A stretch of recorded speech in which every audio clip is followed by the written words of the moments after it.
2024년 10월 4일 금요일 돈다방 미쓰리 시작하겠습니다. 저는 개인적으로 상당히 싫었던 한 주가 지나가고 있습니다. 예상하지 않았던 국군의 날 휴장인 관계로 패턴이 좀 깨졌었고요. 다행히 다음 주 수요일 한글날이 지나면 남은 10월달 그리고 11월, 12월 크리스마스 전까지 뉴욕 증시와 맞물려서 매매에 집중하고 잘 패턴을 읽을 수 있는 그런 시간이 될 것 같아서 다행이라고 생각을 합니다. 물론 여러분들은 무슨 소리야 미쓰리, 쉬는 날이 좋지 하실 수 있겠지만 저처럼 주식으로 먹고 사는 사람은 쉬는 날이 하나도 의미가 없습니다. 쉬는 날 대한민국 주식시장은 열리지 않잖아요. 근데 저 같은 경우에 또 뉴욕 증시는 또 들여다보고 있거든요. 이제 한글날이 끝나면 추석도 이제 지났고 뭐 특별한 이벤트가 없습니다. 물론 이제 11월 되면 뭐 블랙 프라이데이가 어쩌니 저쩌니 하겠지만 의미 없는 것 같고, 저 같은 경우에는 10월 달부터 11월 달 좀 날씨도 선선하고 뭔가 이렇게 공백 기간처럼 느껴질 때 내년도 증시 전망을 합니다. 여러분들 중에서 아니 미쓰리 왜 12월 달은 안 해? 라고 물어보실 수 있겠는데 12월 달은 여러분들도 아시다시피 그냥 모르겠습니다. 올해 경제가 안 좋아서 뭐 어떤 연말이 될지 모르겠습니다만 아무리 경제가 안 좋아도 뭐 주변 지인분들과 야 그래도 올해 가기 전에 술 한잔 해야지 이렇게 한잔 하다 보면 그 사이에 눈도 내리죠. 그 사이에 크리스마스도 있죠. 뭐 이러다 보면 이제 바로 2025년이 되거든요. 그래서 좀 날씨도 선선하고 좀 뭔가 집중력 발휘할 수 있을 때 그때 10월, 11월 달에 이제 내년도 증시 전망을 준비하게 되고요. 그래서 아마 11월 한 중하순 되면 제가 방송에서 여러분 미쓰리가 생각하는 2025년도는요 주식시장이 이런 그림이 될 것 같아요 라는 이야기를 아마 전해드릴 겁니다. 자, 오늘 돈다방 미쓰리 10월 3일 목요일 뉴욕 증시 마감 현황을 점검해 드리도록 하겠습니다.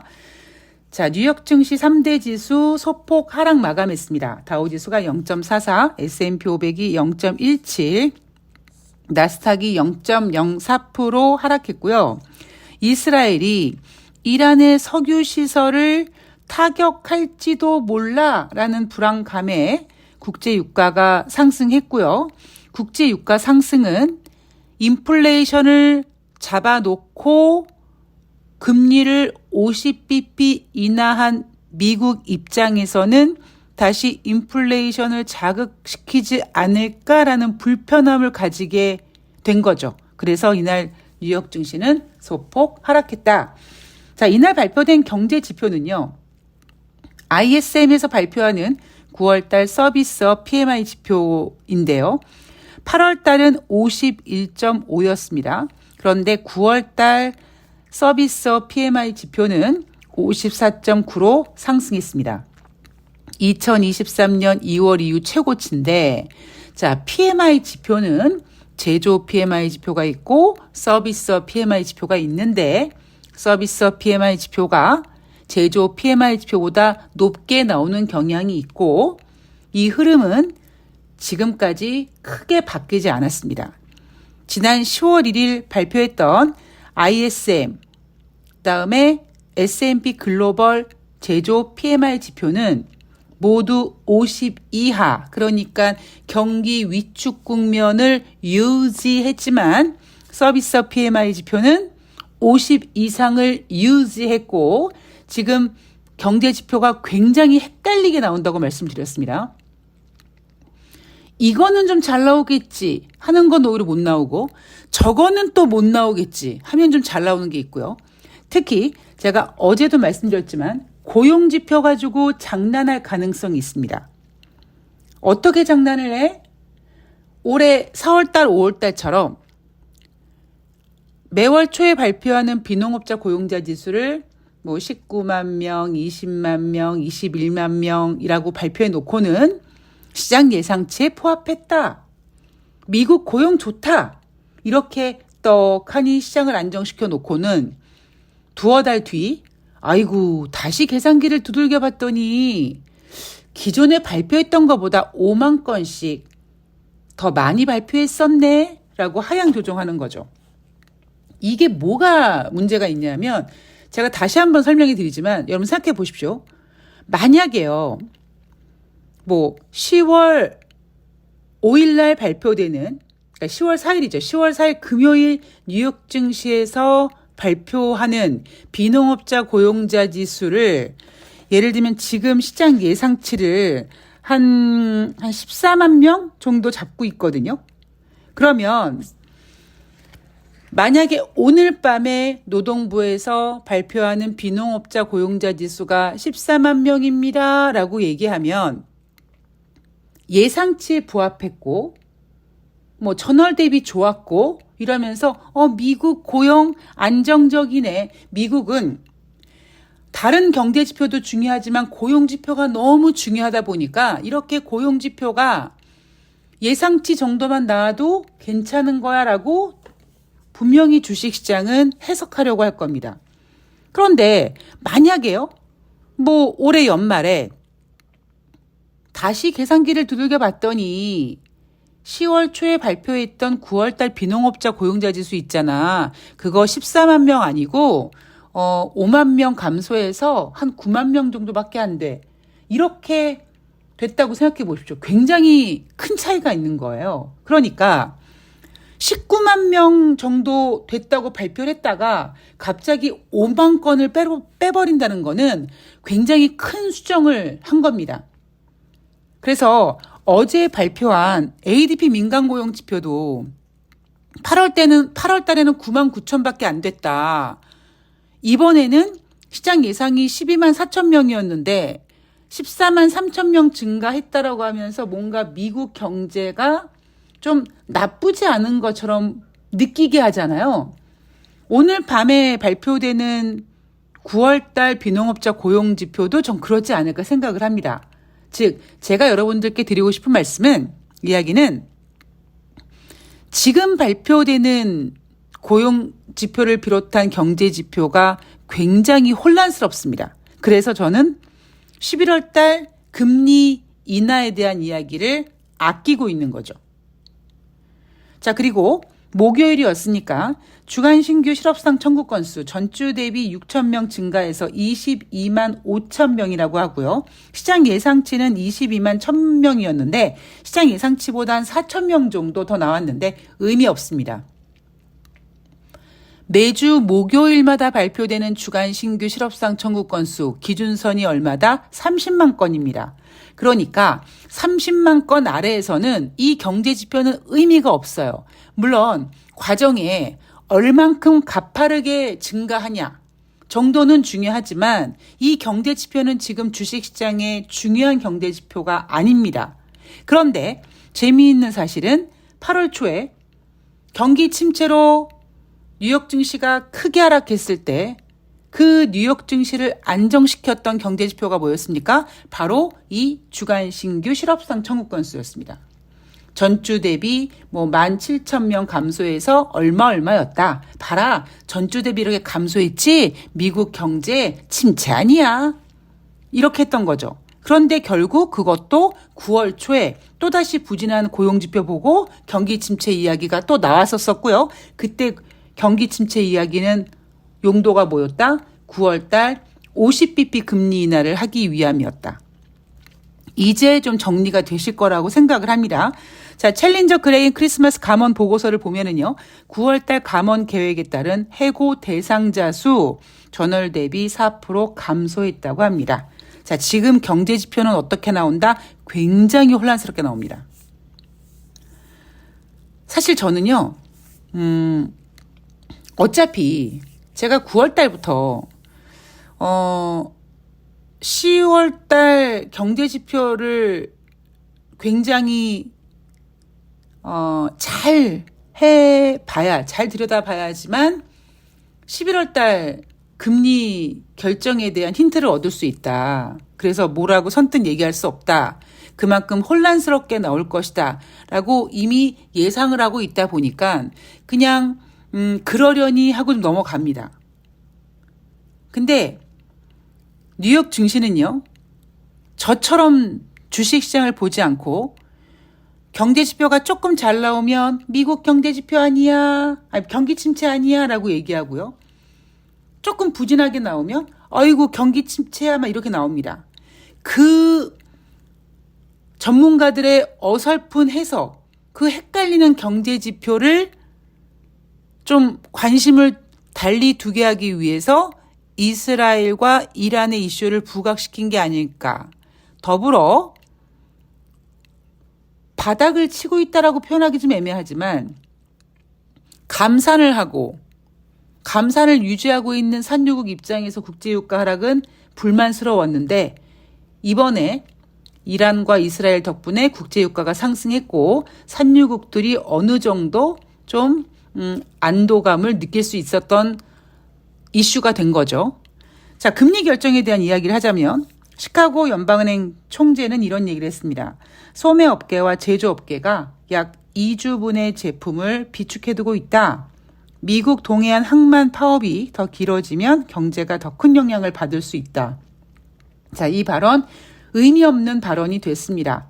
왜냐하면 오늘 아침, 우리나라 시간으로 오늘 아침 장 시작이 되자마자 나온 속보가 미국 동부 항만 노조 3일 만에 종료됐고요. 종료 조건은 6년간 임금을 62% 인상하는 조건으로 3일 만에 노조 파업이 종료됐습니다. 그러니까 이 악재는 해소가 된 거죠.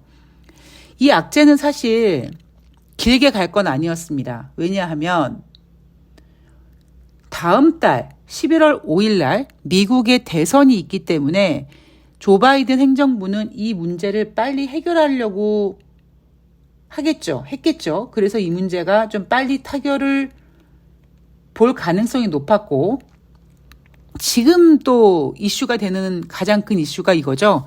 이스라엘과 이란의 문제인데 이스라엘이 이란의 석유 시설을 타격할 수 있다라는 관측이 나왔고요. 이 이슈가 어떻게 진행된 거냐? 이란이 이스라엘의 탄도미사일을 발사해서 빡친 이스라엘이 내가 니네 보복할 거야, 다 죽여버릴 거야, 막 이러면서 그 타겟이 석유시설이다. 핵시설 파괴 이야기도 나오지만 이거는 쉽지 않습니다. 일단 조 바이든이 부정했고요. 이스라엘 입장에서는 나 삐뚤어질 거야. 나 핵시설이야. 이러면 얻을 게 좀 많죠. 그런데 만약에요. 이스라엘이 이란의 핵시설을 건들잖아요. 이거는 뭐 주가가 빠지고 그걸 떠나서 그냥 3차 대전처럼 커집니다.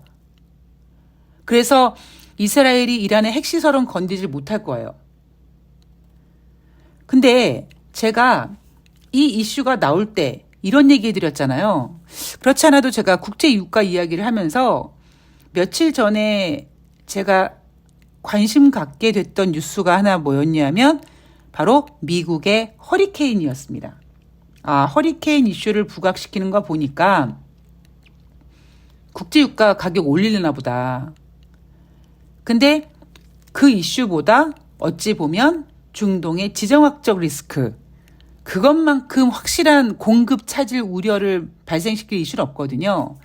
그래서 산유국들이 지금 감산을 유지하고 있고 산유국들이 원하는 국제유가의 적정 가격은 한 $90 초반인데 거기에 미치지 못하고 있다 보니까 이번에 이란과 이스라엘의 이 리스크는 국제유가를 상승시킬 수 있는 효과, 산유국들을 만족시킬 수 있는 효과가 있는 거기 때문에 어찌 보면 지금 충분히 매력적인 악재 역할을 하고 있는 거거든요.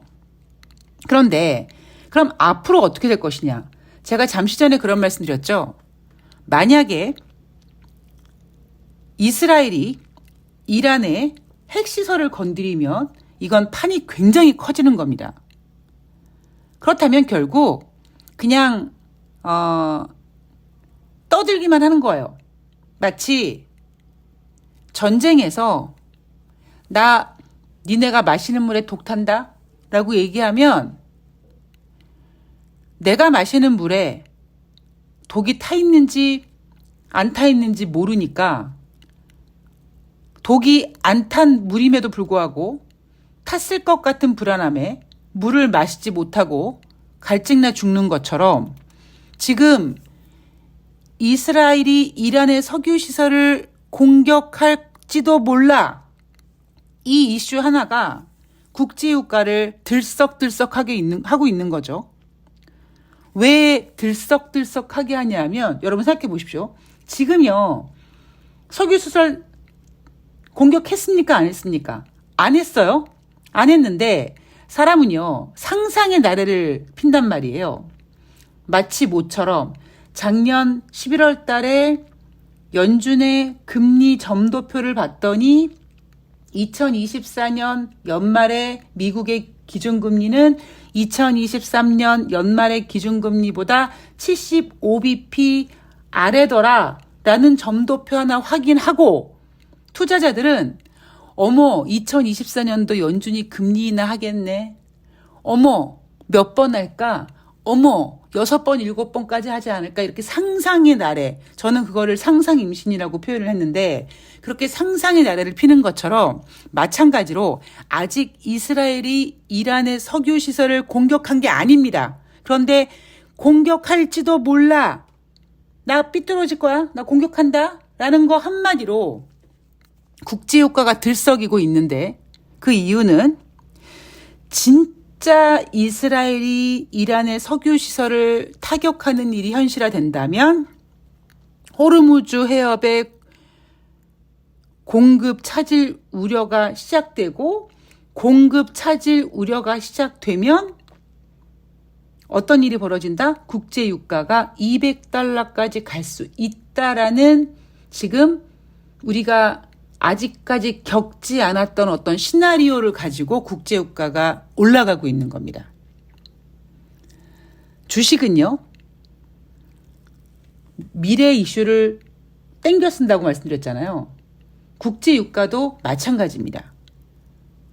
저는 모든 투자 상품이나 이런 것들은 다 똑같다고 생각을 해요. 왜? 결국 돈을 만든 건 인간이고 거기에 의미를 부여하는 것도 인간이다 보니까 어떤 돈의 가치에 대해서 자꾸 미래에 대한 생각을 하고 되고 현재 있는 이슈, 일어나지도 않았지만 일어날 수도 있다는 어떤 이슈 가지고 계속 상상의 나래를 펴다 보면 우리가 겪진 않았는데 이미 어떤 그 투자 상품의 움직임은 저 미래가 있는 거죠. 지금 여러분들은 이란이 이스라엘에 탄도미사일을 쏜 거는 팩트잖아요. 근데 아직까지 이스라엘이 이란을 공격한 건 아니에요. 자, 어디를 조져줄까 하고 있는 겁니다. 자, 그게 석유시설이야 아니면 핵시설이야 이거지 않습니까? 핵시설이면은 큰일 날 거라는 거를 모두 알고 있어요. 그러면 석유시설은 괜찮냐? 석유시설도 뭐 공격 안 했으면 좋겠는데 그렇다고 지금 이스라엘이 바보처럼 가만히 있을 건 아닌 것 같고 그래서 석유시설 공격한다라고 하고는 있지만 아직 공격한 건 아닙니다. 자, 공격했을 때 호르무즈 해협의 공급 차질 우려감이 국제유가 $200 만들 수 있다. 자, 요거는 미국이 또 조절을 해줘야겠죠. 왜? 국제유가가 올라가면 미국의 인플레이션 다시 출렁거릴 수 있습니다. 물론 다음 달 대통령 선거다 보니까 뭐 한 2달 정도 되면 뭐 정권이 바뀌든 정권이 유지되든 하겠죠. 문제는 사람의 심리가 더 먼저 반응을 하기 때문에 이런 불안감이 미국 국민들을 불안하게 만들면 안 되니까 자꾸 바이든 행정부로 하여금 이 문제 해결해라고 할 겁니다. 그래서 어떻게 해서든지 해결하려고 하겠죠. 그래서 제가 앞에서도 한번 말씀드렸지만 지금 다른 이슈에 흔들릴 거 없이 10월 달에 발표되는 혼란스러운 경제 지표를 잘 읽는 게 매우 중요하다. 그래야지만 11월 달에 연준이 25bp를 인하하던 50bp를 인하하던 뭐 동결하던 그 결정에 우리가 휘둘리지 않고 잘 멘탈을 관리할 수 있기 때문이라고 저는 생각을 합니다. 뭐 제가 보는 관점은 이렇습니다. 자, 오늘 돈다방 미스리는 여기서 마무리하도록 하겠습니다. 제가 날씨가 너무 좋아서 그 밤에 창문을 열어놓고 자거든요. 아침에 일어나면 좀 목이 잠기긴 하는데 목에다가 이렇게 수건을 이렇게 묶고 자거든요. 근데 아침에 일어나면은 으아 하고 벗겨져 있어요. 근데 너무 우리 집이 덥습니다. 예. 제가 남쪽 집을 선호해서 남쪽 집을 오긴 왔는데 문제가 너무 더워요. 그래서 올여름 너무 고생을 많이 해서 전 개인적으로 가을바람을 좋아해서 창문을 열어놓고 자서 아침에 조금 목소리가 잠기는데 뭐 감기가 걸린 거나 그건 아니고 그냥 좀 있다가 오후 되면 풀어집니다.